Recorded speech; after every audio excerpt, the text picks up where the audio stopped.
Kaizer Chiefs and Orlando Pirates news. Mr. Stuart Baxter, he sends a strong warning to Mamelodi Sundowns. Then you guess what? After winning the derby, he has got some strong words for Mamelodi Sundowns. And then, on the other hand, Orlando Pirates co-coach Mr. Baxter Davies, he is complaining about unprofessionalism shown by Orlando Pirates players during the Soweto derby, and he complains that this is going to affect them going forward as a team. So if you are interested to search, then please stick around, but if you are not, please pass. To those that are going to stick around, please do subscribe, like the video, comment in the comment section below. Subscribe because I give you authentic and genuine news, and I'm also authentic and genuine in between. And let us jump into it. I'm gonna start with Mr. Stuart Baxter. I will read exactly what he said, and I'm gonna tell you why I don't believe in his words. So you will know why I don't believe in Mr. Stuart Baxter's words. Then I'm gonna go to Mr. Baxter Davies. So let's start with Stuart Baxter. He has got this to say: I run the risk of being branded a complete fool for thinking this, but that the two games that we couldn't play could go anyway. We don't know what is going to happen regarding that situation. Busho, Mr. Stuart Baxter, the head coach of Kaizer Chiefs. We have to keep putting pressure on Sundowns. If we are given those two games to play, then that's potential 6 points, which will take us closer to them. We still have to play Mamelodi Sundowns again, and if we can beat them in that game and keep breathing down their neck, then maybe they will drop a few more points. They are engaged on more than one front, and they know that, and it's their league to lose. What Kaizer Chiefs are going to do is to keep breathing down their neck as hard as we can, and for as long as we can, so that when we get to play them, that game actually means something. I know I could lose. Okay, I know we could lose our next game, and then all hopes goes out the window. That's possibility. But as Kaizer Chiefs coach, every win we get prolonged the possibility of us coaching them, catching them. Whoa. Mr. Stuart Baxter, he believes that he's gonna play Mamelodi Sundowns. So he says that he's wishing to beat them. But I'm saying there's no way Kaizer Chiefs can beat Mamelodi Sundowns. And I'm going to tell you why. There's no way that Kaizer Chiefs can get closer to a point of maybe getting being 4 point or 5 point behind Mamelodi Sundowns. And I'm going to tell you why. You know why? Because Kaizer Chiefs does not have a rhythm.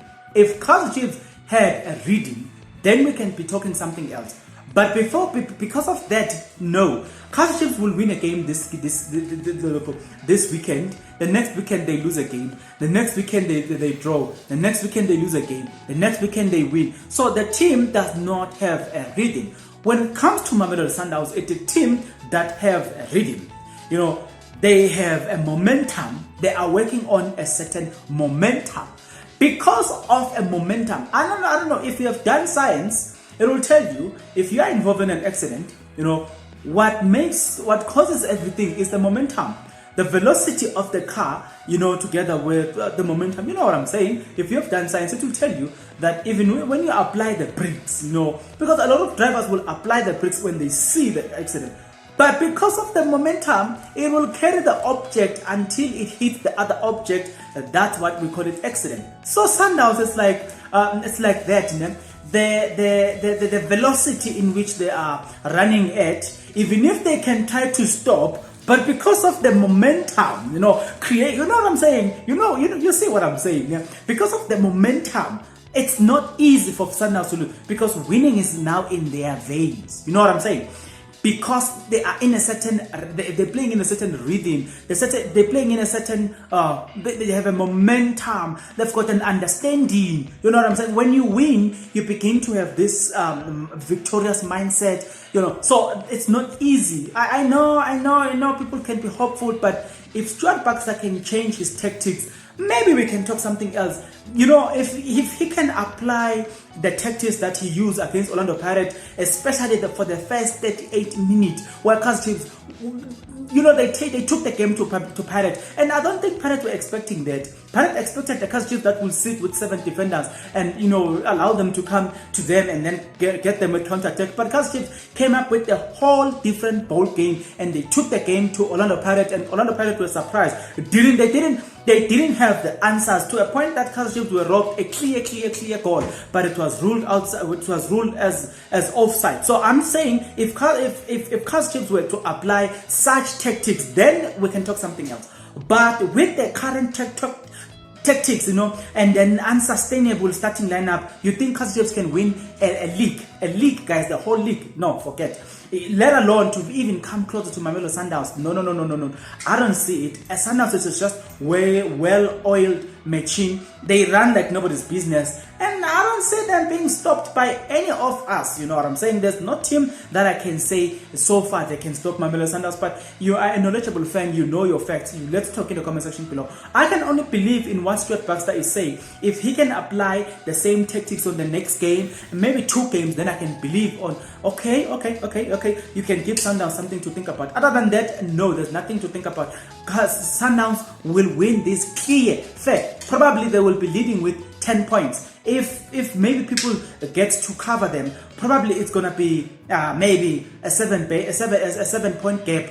But there will be clear points. So I don't see it at all where a team in the PSL can win against or can actually go on to give Sundowns something to think about. No.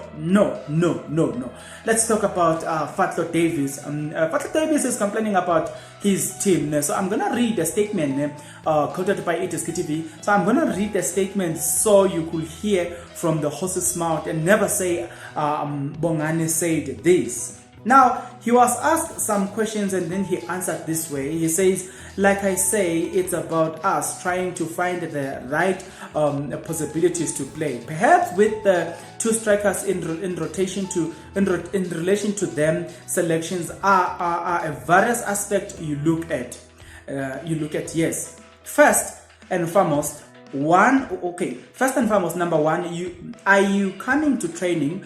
Are you punctual in relation to being at training and not having disciplinary issues?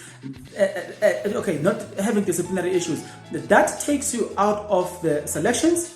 Number 1, box tick. Wow. Okay. I wonder what does that has to do with Gabadino Mohang. Right, guys. Now in relation to your performance in training, your performance on how you exert yourself in training, how you are performing in training, and then trying to find the right balance in relation to the lineup. Coming back to my first point again, in my first round, we didn't have Gabadino Mohang or Mabasa was struggling with injuries. We had to run off 5 games in situation. Lepasa wasn't available. Pepra was adapting to the South African game in relation to the physicality and playing style. Okay, Radio Pane, his first season in the PSL, we are integrating him in a certain matches and seeing a huge potential.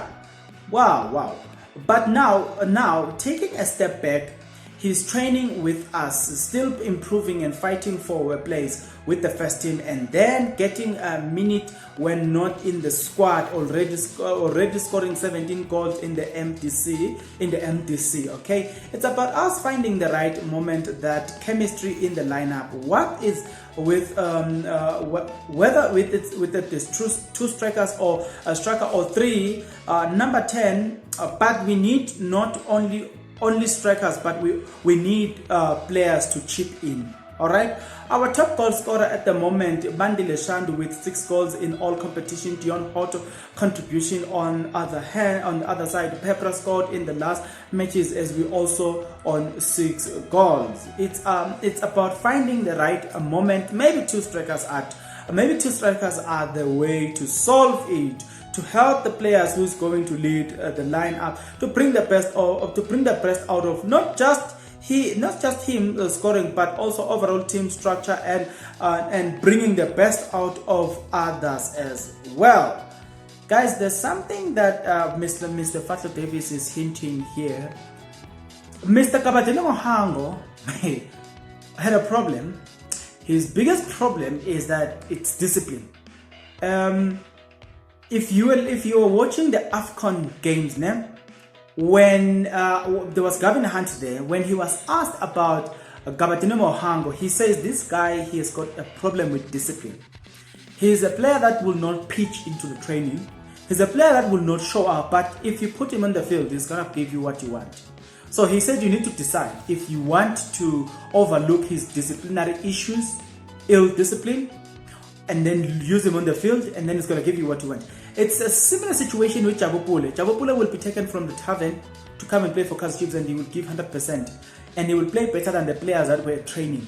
So in another way, if you're looking at this now, if you're going to take a player if you're going to use a player that is ill disciplined, then it sends a wrong message to the other players to say, we come to training, we give our best, but there's a player that doesn't even come to training, yet he's on the starting lineup. Then what it takes to be on the starting lineup is being favored by the coach, not actually hard work. So it sends a wrong message, and I think I truly understand why these coaches are not using Kabadeno Mohango. Now, with that being said, guys, let's talk in the comment section below. Until next time, take care of the truth before the truth take care of you.